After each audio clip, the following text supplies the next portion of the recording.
Welcome to Amateur Redneck Workshop. I'm Harold, and you probably noticed I'm an old geezer, and so you'd think I'd know all about old people and why they do the things they do, but I don't. They confuse me too, such as lots of old people seem to get really crabby as they get older.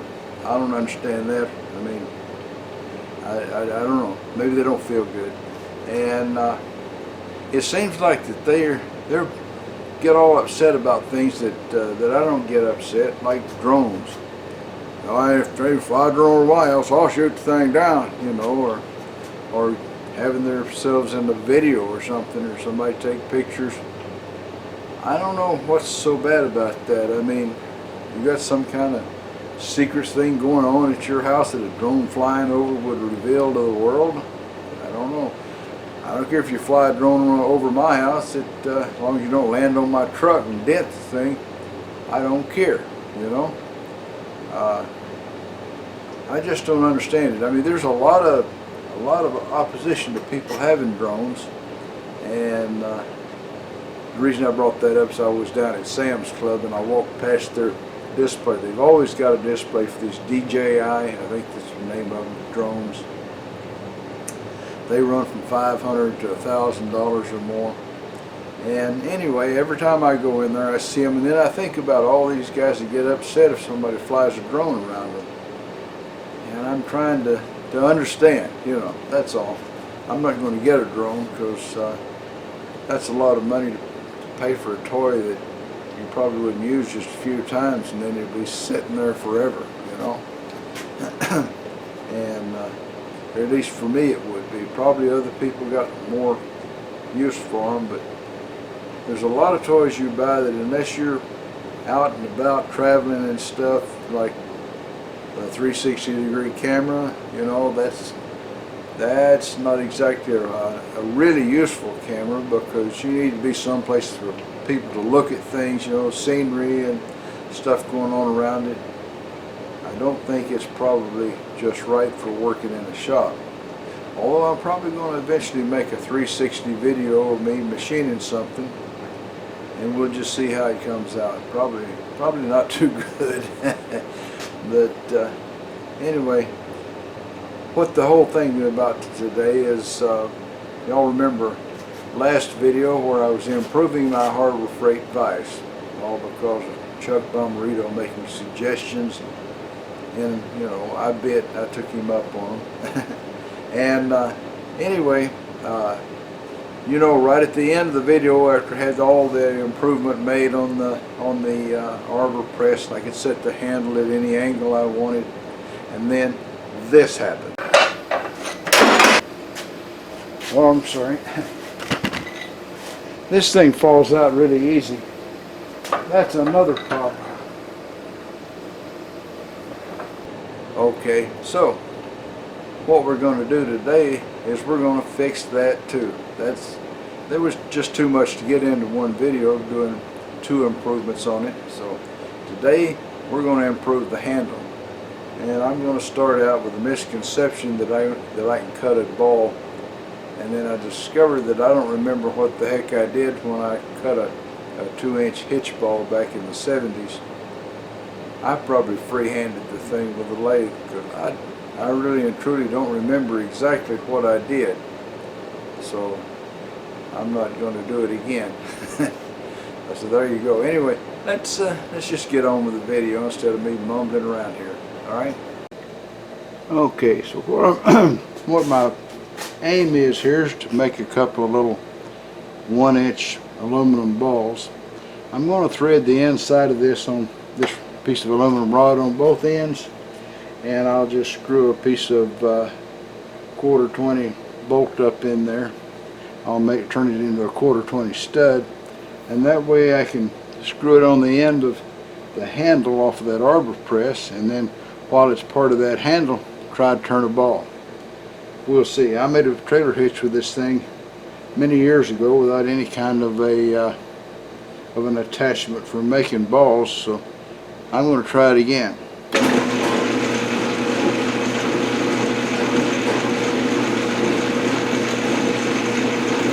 Back when I did that, I didn't know anybody had an attachment for making balls. All right, where's my? The chuck key is the hardest thing to keep up with around here. Main only count of I got just the one. Between the drill press and the lathe, they both got the same, I guess the same chuck. Seems like I remember buying two of them like years and years ago. But I guess I didn't buy enough chuck keys, or they didn't come with them, or I lost one, or who knows. Anything could have happened, especially with the redneck being involved in it.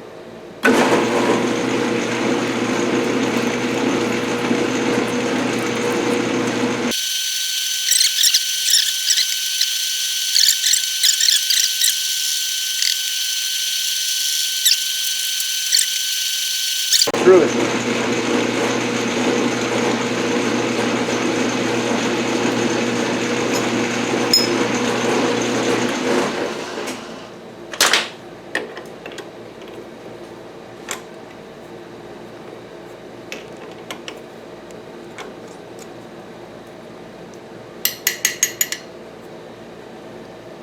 We'll just drill the one hole and use it twice.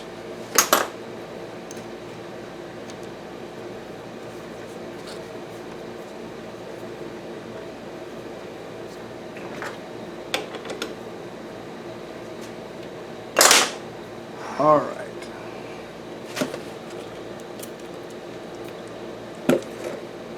I need to slow this down a little, I think. Well, no. The Tapmatic threads are going fast. Why can't this? Of course, I know this isn't a Tapmatic.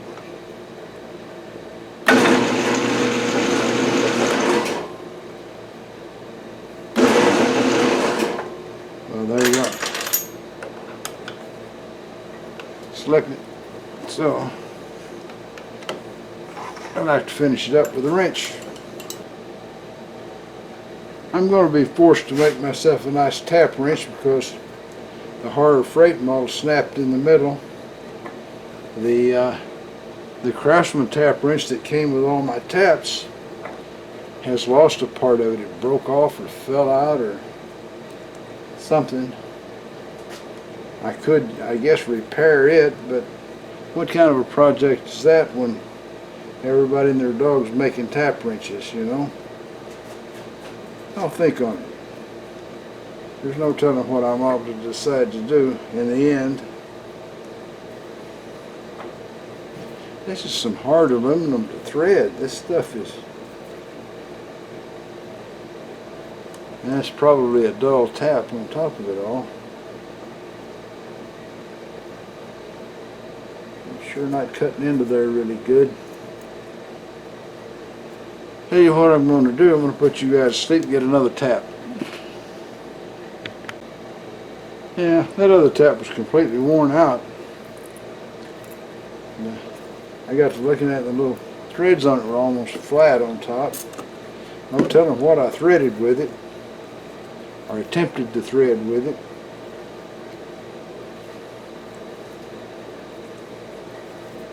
But we'll put a nice little thread in this end, and then we'll turn the thing around and put a nice little thread in the other end. And of course we'll face it off. We'll want to do that.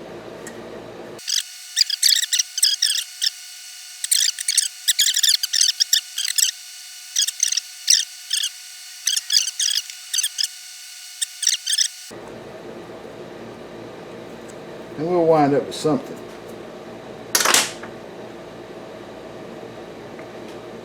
Not that one, this one. This should do an excellent job of facing off. Whoa, whoa. Had the back gear engaged, slipping the pulley like crazy. Not good.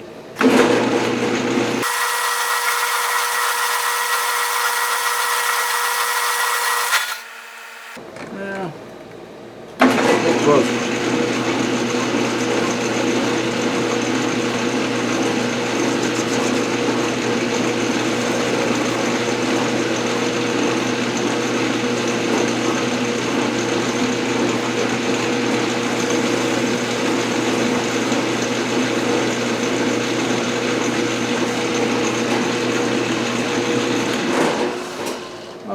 That'll do the job.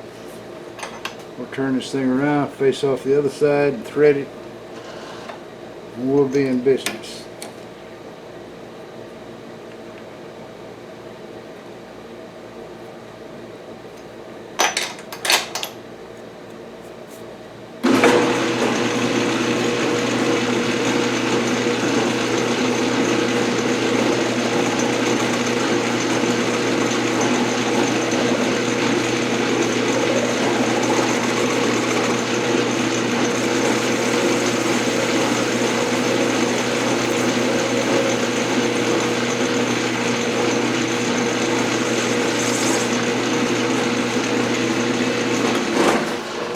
I wonder, this is a sharper tap. I wonder if I can get it to feed in there and power tap a little bit.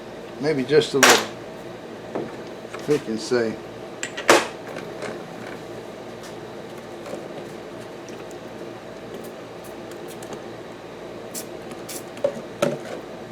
Let's give it a shot. Can't cost much.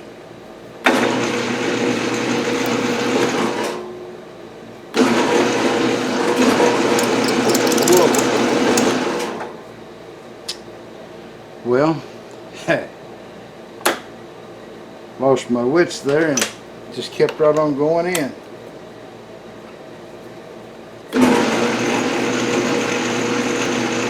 But I power tapped it, no doubt about that. It's always good to stay calm in an emergency instead of losing your head like everybody else.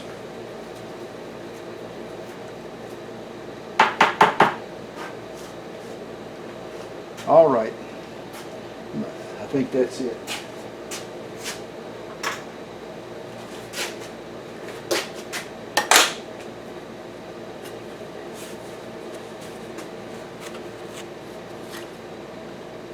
The next step, of course, is going to be to put a 1/4 hole in the other piece.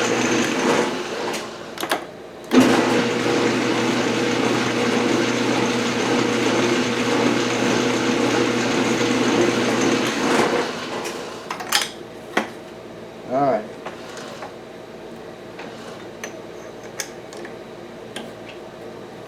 This guy needs to be cut right down the middle. Hopefully it's 2 inches long right now. We'll find out. I mess up a lot. I'll be back. Alright, we need to flatten off the end of the arbor press handle and thread it so we can screw that piece of aluminum on it.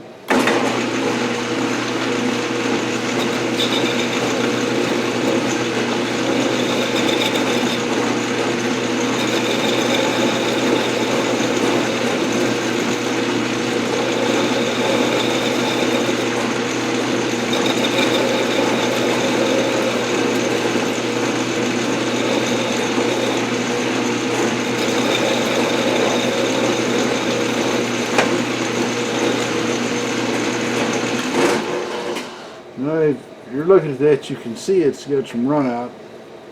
I'm sure that my vise is 6 thousandths total indicator run out. My vise, did I call that a vise? It's a chuck. And there's no telling what was done sloppy on the other end, so we'll just have to accept that it's not going to be lined up perfectly here.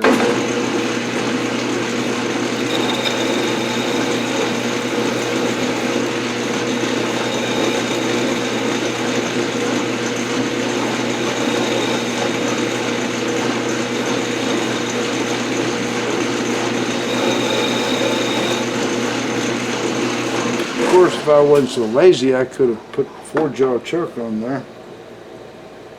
I'm sure a lot of people would like to point that out, but what the heck, let's just get it over with.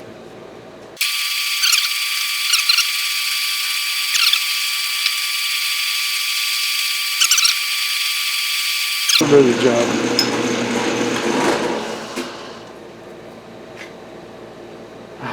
Chuck key. Put the tap away a little bit prematurely.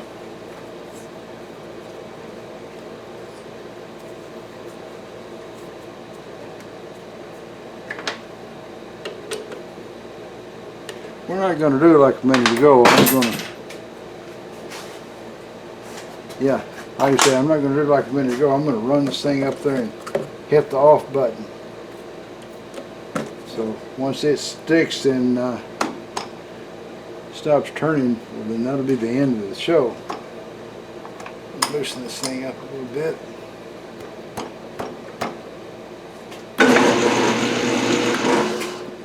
There we go. Place to stop right there.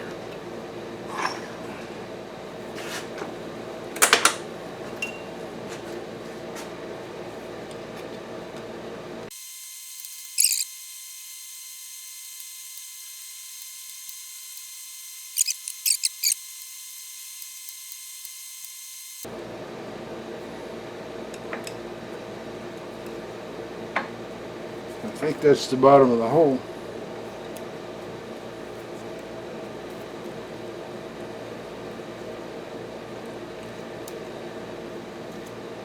And I think I have a bottom tap.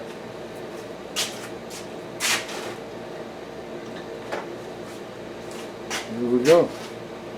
One genuine quarter 20 bottom tap with a tiny bit of rust on it.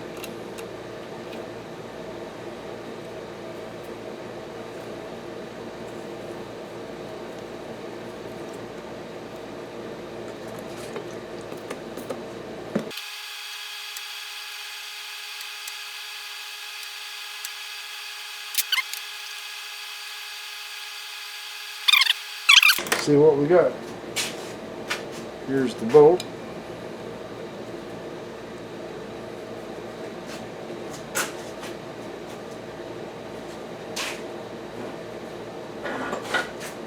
I can use the bolt rounder on this because I'm going to throw away this end of it anyway.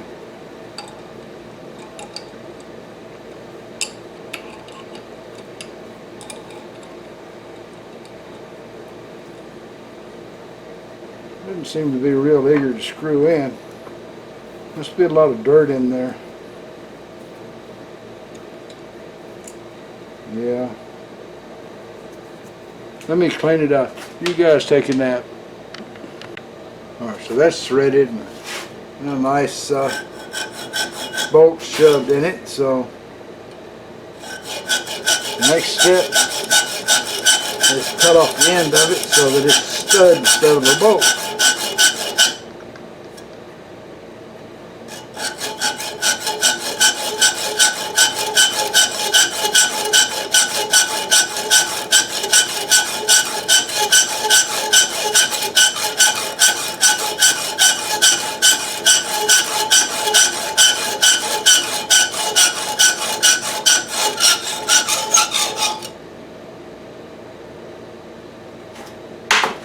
Alright, that was hot. Seems like you can't cut metal without it being hot. 40 years ago I made a stainless steel trailer hitch ball on this lathe. I didn't have a ball attachment. Well, I'll be darned if I can remember exactly how I had it set up to do it. I've stood here and tried to think of a million ways. So what I'm going to have to do is just make a nice smooth round ball. It's not a ball, but a cylinder. That's all I can think of to do at this point. It'll do the same job. So I'm disappointed that I can't remember, but hey, time takes things away.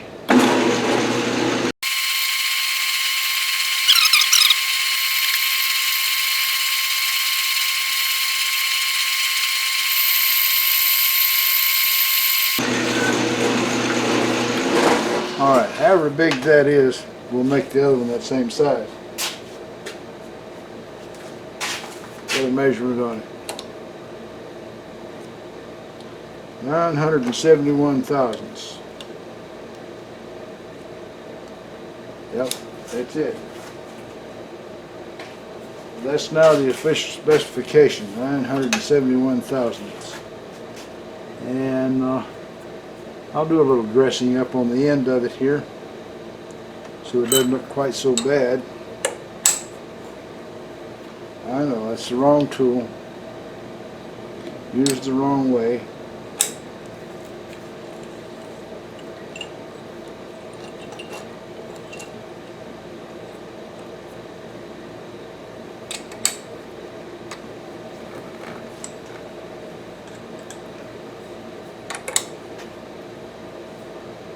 But I'm lazy. It'll make the cut.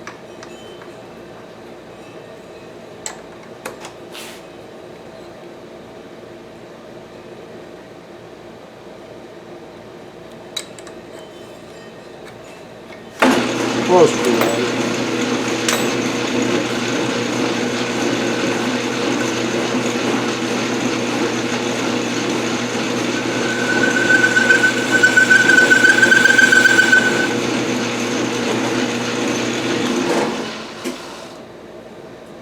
However big that is that way, that's how big the other one's going to be. 742 thousandths. 971 and 742. Can you guys remember that? I doubt it.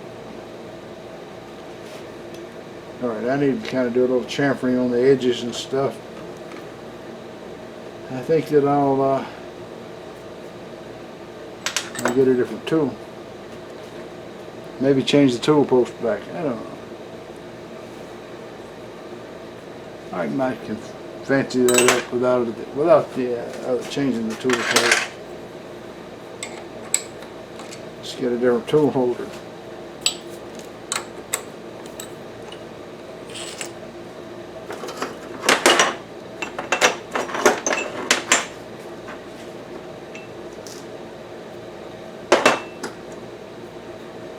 Well, burn it. I can't see the one I'm looking for, so I'll put y'all to sleep while I try to find my tools. All right, I set it on 20 degrees off of this direction, and I think that ought to be about right. And I can just cut a little chamfer on it like that. That's maybe a quarter-inch over. Let me mark it. Maybe not a whole quarter-inch over. Maybe more like about 150 thousandths. That'll do the job. Oh, gotta mark it.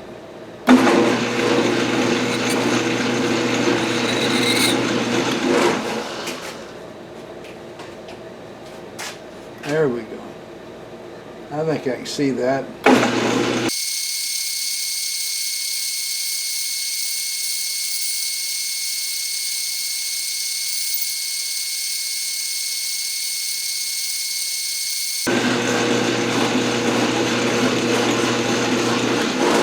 Alright. That's a pleasing angle. I'll put a little chamfer on this other side. And we'll call this one done. May need to polish the aluminum a little bit.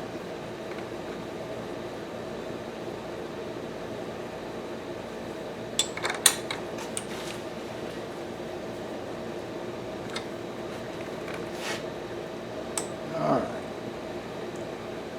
I need the bit to be more like the other side though, even though I was not going to go that deep. I'm just going to run it down a little bit there.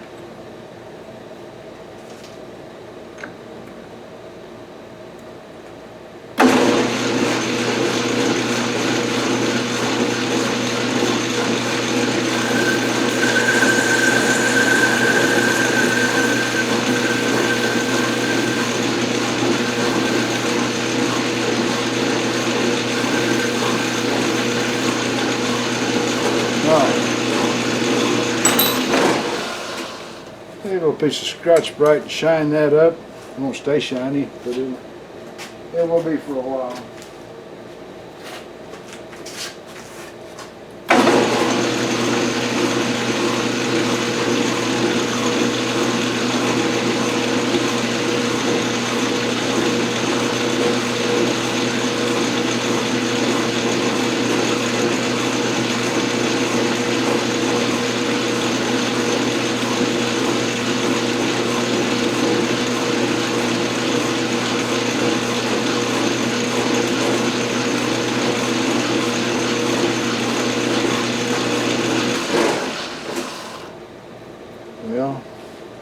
That's slick and it's shiny and it's finished, and the other one's going to be just like it, so I'm not going to have you watch me machine the other one.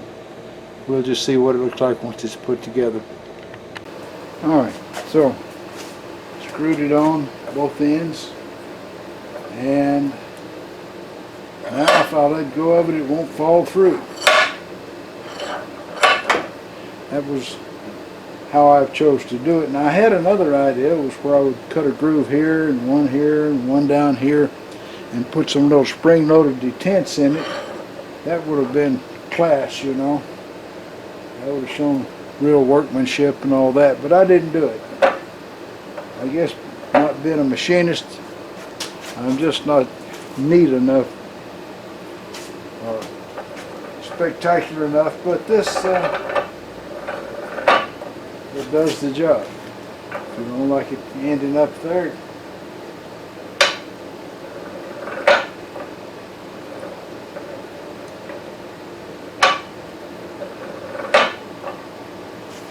I think that's pretty good. I've got ends on it. If they try to come unscrewed or anything, I'll put Loctite on, but I think they're on there pretty darn tight.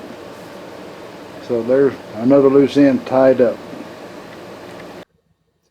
Well, it seems like Boudreaux got him a job working for the Southern Louisiana crawfish producers, and so that meant he had to travel around, you know, selling contracts and stuff for crawfish. And he likes to stay at the Holiday Inn, you know, which he's logged in there one night. Along about 2 o'clock, the desk clerk got a call, you know, from Boudreaux, and he says, and he sounded a little drunk, you know. He says, hey, wow, what time does the bar open? And the desk clerk says, it opens at noon. So he hangs up. About an hour later, the phone rings again. This time there's sort of a noticeably drunker Boudreaux on there, and he says, hey, man, what time is the bar open? And the desk clerk says, like I told you the last time, noon. So about another hour passes. Boudreaux calls up, and he's ready to plaster this time. He says, hey, what's time is the bar going to open?